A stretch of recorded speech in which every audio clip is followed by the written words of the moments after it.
माझी लाडकी बहीण नंतर सरकार घेऊन आलेली आहे माझा लाडका भाऊ योजना। या योजनेमध्ये जर तुमचं 12वीचं शिक्षण झालं असेल तर तुम्हाला मिळणार आहे 6,000 रुपये। जर तुमचं कोणत्याही क्षेत्रामध्ये जर डिप्लोमा झाला असेल तर तुम्हाला मिळणार आहे 8,000 रुपये आणि तुमची जर पदवी पूर्ण झाली असेल तर तुम्हाला मिळणार आहे 10,000 रुपये। काय आहे योजना आणि काय काय याच्यात पात्रता आहे, कोणत्या अटी आहे, कोण यावाल्या योजनेचा लाभ घेऊ शकतो, ती संपूर्ण माहिती आपण या व्हिडिओमध्ये पाहणार आहोत। तर हा व्हिडिओ शेवटपर्यंत बघा। नमस्कार, मी शुभम गायकवाड स्वागत करतो तुमचं आपल्या नवीन व्हिडिओमध्ये। तर मुख्यमंत्री माझा लाडका भाऊ योजना ही योजना सरसकट सर्वांना अशी लागू पडणारी नाही आहे। म्हणजे कसं महिलांना सर्वांना जे आहे 1500 रुपये महिलांना मिळणार आहे तीशी योजना नाही आहे मित्रांनो। या योजनेची पूर्ण माहिती घ्या। म्हणजे मुख्यमंत्र्यांनी म्हटलं की जे 12वी पास आहे त्यांना 6,000 रुपये मिळणार आहे, तर तसं काहीच नाही राहणार आहे या योजनेमध्ये।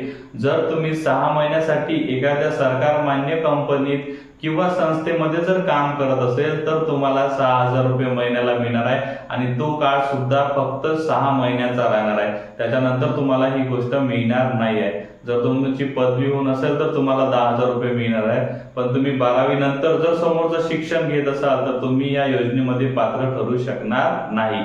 म्हणजे असं नाही आहे की ज्यांची 12वी झालेली आहे त्यांना सर्वांना या योजनेचा लाभ मिळणार, असं नाही आहे मित्रांनो। तुम्हाला 6 महिने जे आहे हे काम करावं लागणार आहे आणि त्या काम करण्याचे पैसे जे आहे हे संस्था तुम्हाला न देता सरकार तुम्हाला देणार आहे। म्हणजे याच्यामध्ये अशी योजनेसारखं काहीच नाही, फक्त तुम्हाला जे 6 महिन्याचं काम केल्याचं सर्टिफिकेट मिळणार आहे आणि सरकारकडून जे आहे हे तुम्हाला मानधन मिळणार आहे। जर तुम्ही पहिल्याच महिन्यामध्ये जर काम सोडत असेल तर तुम्हाला पूर्ण महिन्याचा जे पगार मिळणार नाही, तुमचा पगार जो आहे हा कट होणार आहे आणि तुम्हाला पैसे मिळणार नाही आहे। तर याच्यानंतर या योजनेसाठी पात्र कोण कोण ठरू शकते, तर ज्याचं वय जे आहे 18 वर्षापासून तर 35 वर्षापर्यंत आहे ते उमेदवार जे आहे या योजनेसाठी पात्र ठरू शकतात। त्याच्यानंतर दुसरा मुद्दा जो असा आहे तो आहे की तुम्ही जे आहे महाराष्ट्राचे रहिवासी असायला हवे।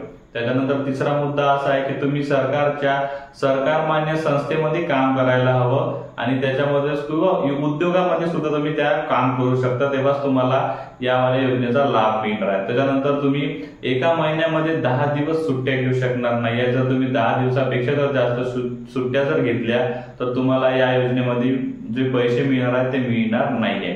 तर अशा प्रकारच्या खूप साऱ्या ज्या या गोष्टी या योजनेमध्ये राहणार आहे।